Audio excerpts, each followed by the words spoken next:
Bonjour à tous, aujourd'hui une nouvelle recette, je vous propose de réaliser un gâteau tiramisu. C'est un gâteau très léger, vous allez vous régaler. J'espère que la recette va vous plaire, je vous laisse la découvrir en images.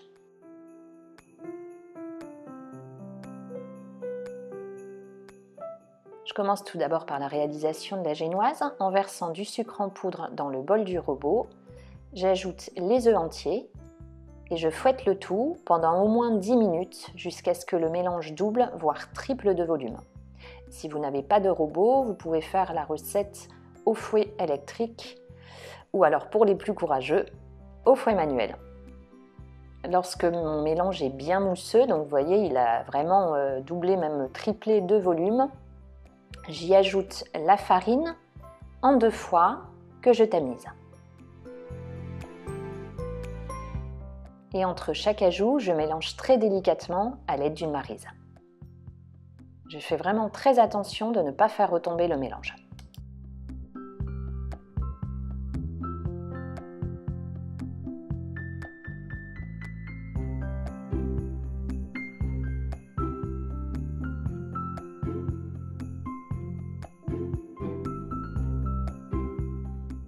Je place mon appareil dans un moule que j'ai préalablement chemisé de papier sulfurisé. Mon moule fait 20 cm de diamètre.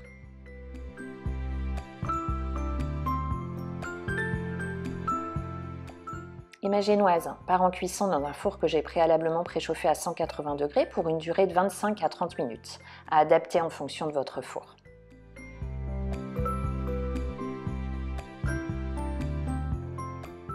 À la sortie du four, je la dépose de suite sur grille et je la laisse complètement refroidir.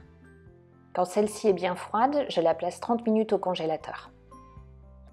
Vous pouvez aussi la réaliser la veille.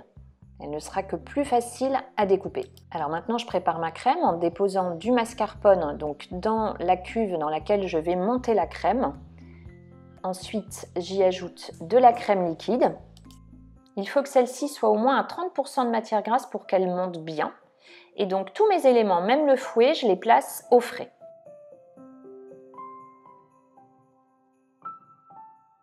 Alors, ma génoise a eu le temps de refroidir, donc j'enlève le papier cuisson et je la découpe en 3 disques, donc de même hauteur. Vous pouvez réaliser la génoise la veille, vous la filmez bien et vous la placez au réfrigérateur, elle sera beaucoup plus facile à découper. Je reprends mes éléments de tout à l'heure qui sont bien froids, j'y ajoute du sucre glace et de l'extrait de vanille liquide. Et je fouette le tout, alors j'augmente progressivement la vitesse jusqu'à obtenir une crème bien montée, bien épaisse. Le robot n'est pas indispensable, donc vous pouvez très bien monter votre crème au fouet électrique.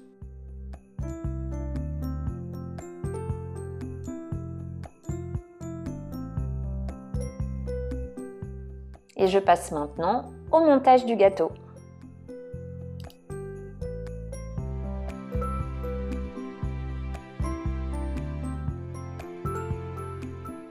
À l'aide d'un pinceau, je badigeonne chaque disque de génoise de café fort. Donc j'ai fait une grande tasse de café fort. Badigeonnez généreusement pour que vraiment la génoise soit bien imbibée. J'y dépose de la crème. Je la lisse.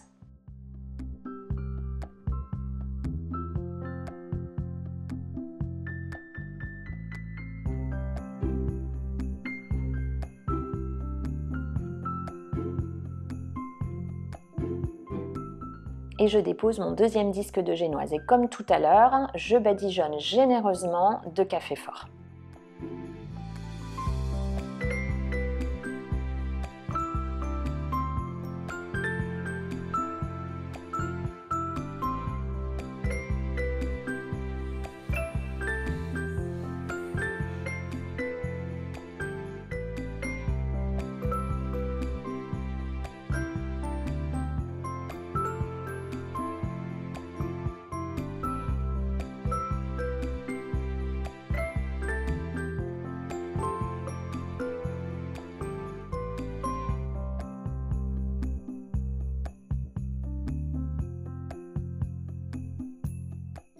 Toutes mes couches de génois sont maintenant montées. Je peux recouvrir entièrement le gâteau.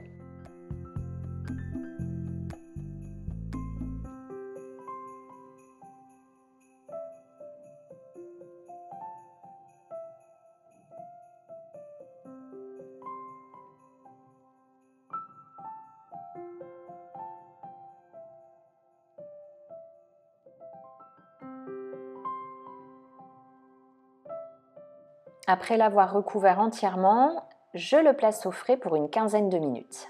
Après 15 minutes, je lisse, donc le mieux possible. Je me suis gardé un tout petit peu de crème pour faire la décoration sur le dessus. Je décore le contour de gâteau de quelques pépites de chocolat.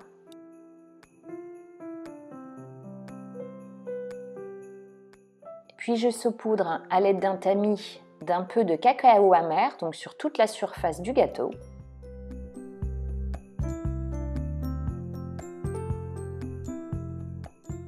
Puis je décore selon mes envies.